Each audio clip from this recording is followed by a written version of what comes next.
लौट के नहीं आएगा। जब तुम भगवान को नमस्कार करते हो तब तुम्हें मंगलमय आशीर्वाद मिलता है। तुम्हारा मंगल हो, तुम्हारा शगुन हो। मध्याह्न के अंदर जब हम भक्ति करते हैं तो हमारी वो अधूरी शक्ति, जो अधूरा पुण्य पाप हमारे बीच में आ रहा था, जैसे हम मध्याह्न में गए हमारा पुनः बैटरी चार्ज हो जाती है। जैसे हम शाम को गए, शाम को मैं हमेशा कहता हूं महानुभाव, सुबह मंदिर जाना तुम्हारा स्वार्थ है, क्योंकि तुम चाहते हो कि दिन भर मेरा अच्छा निकले, मेरा सगुन हो, अच्छा हो।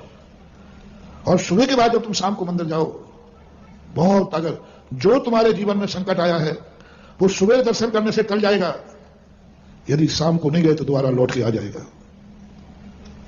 लौट के आ जाएगा। आपने दर्शन किया था, सुबह दर्शन किया, भक्ति की, आपका संकट दूर हो गया, कल फिर आ जाएगा, क्योंकि आपने सुबह दर्शन किया था, संकट मोचक आपने किया था, मेरा संकट दूर हो जाएगा, लेकिन दोबारा आ जाएगा।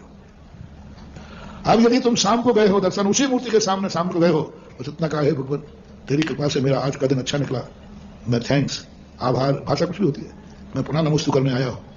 बस जैसे ही तुमने आभार का शाम को नमस्तु किया, वो एनर्जी सुबह नहीं थी, उस मूर्ति में वो एनर्जी सुबह नहीं थी। शाम को जो एनर्जी तुम्हें मिलेगी, जा वे संकट द्वारा लौट के नहीं आएगा। आभार, आभार बहुत शक्ति है महानुभाव, बहुत शक्ति है। जो जो सुबह दर्शन करते हैं, ऐसा मत करना मतलब सुबह के शाम को शाम को करने तो फिर क्या करो, आभार क्या करो, तुम सुबह आई नहीं थे। सुबह जो दर्शन करने वाले हैं वे शाम को जरूर जावे, चाहे दुख की कहानी सुनाई जाए।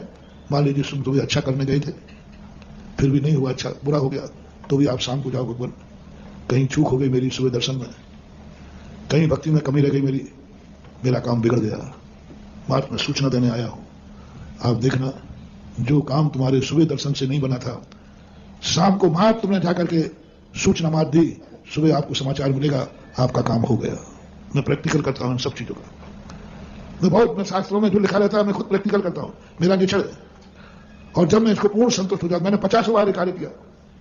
जरूर नहीं कि सुबह भक्ति करने से हमारा काम बन ही जाएगा, बिगड़ जाएगा। बिगड़ने पर धर्म छोड़ो मत, कहे पूजा पाठ की सब कुछ किया, कुछ हुए नहीं हुआ, इसका एक बार उनको उलाहना देने मत जाना।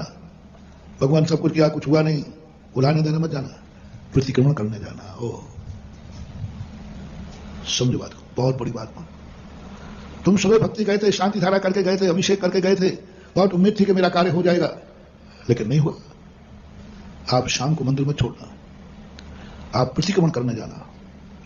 एक हमारे यहां आता है हर भक्ति में कायुष्यर की आलोचना, हर भक्ति में आया वहां मुझे परिमाण में शांति भक्ति कायुष्य, हाँ 10 सालों कायुष्य में आलोचना बहुत। मैंने कहा ये क्या मतलब, भगवान की भक्ति कर रहे, कायुष्य की क्या आलोचना करूं।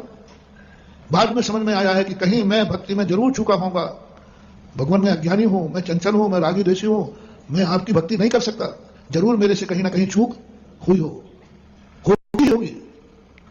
ऐसा दुनिया में आज तक कोई पैदा नहीं हुआ जो भगवान की निर्दोष भक्ति कर सका हो ही नहीं सकती, क्योंकि अपन संसारी है, थोड़ा बहुत मन इधर उधर डोल जाता है। कायुष्य की आलोचना, मां तुम शाम को, तुम्हारे काम बहुत बड़ी चीज दे रहा हूं महानुभाव, 4 महीने जो तुमने पढ़ाई की, अब परीक्षा फल खोल रहा हूं, प्रसाद दे रहा हूं, प्रसाद। मां तुम शाम को जाकर के आलोचना करना, उलाहना नहीं। उलाहना और आलोचना में अंतर है कि नहीं? उलाहना कच्चू नहीं होगा, महाराज जी भी कहते थे होगा दिया कुछ नहीं, भगवान कुछ नहीं है, सब बेकार की बातें हैं, ये मत देना बेटा नहीं तो बर्बाद हो जाओगे। आलोचना करना, भगवान सुबह जरूर मेरे से चूक हुई है, जरूर मेरे से गलती हुई है, जरूर मैं विधि नहीं कर पाया, भगवान मैं अभी मात उस भूत की आलोचना करने आया हूं, क्योंकि मेरा काम बिगड़ गया। मैं निंदा करने आया हूं अपनी, मैं आलोचना करने आया हूं अपनी। अपशक्यम परशक्यम देवता शक्यम, मैं तेरी साक्षी में, गुरु की साक्षी में, आत्मा की साक्षी में मैं अपनी भूल की निंदा करता हूं, गढ़ा करता हूं, आलोचना करता हूं। मुझे दुख है कि तू मिला लेकिन तेरी भक्ति नहीं कर पाया, तू मिला और मैं तेरी भक्ति अनुसार नहीं करता, कसायों से भरा रहा, राग द्वेष से भरा रहा, कलमश भरा हुआ मन में है।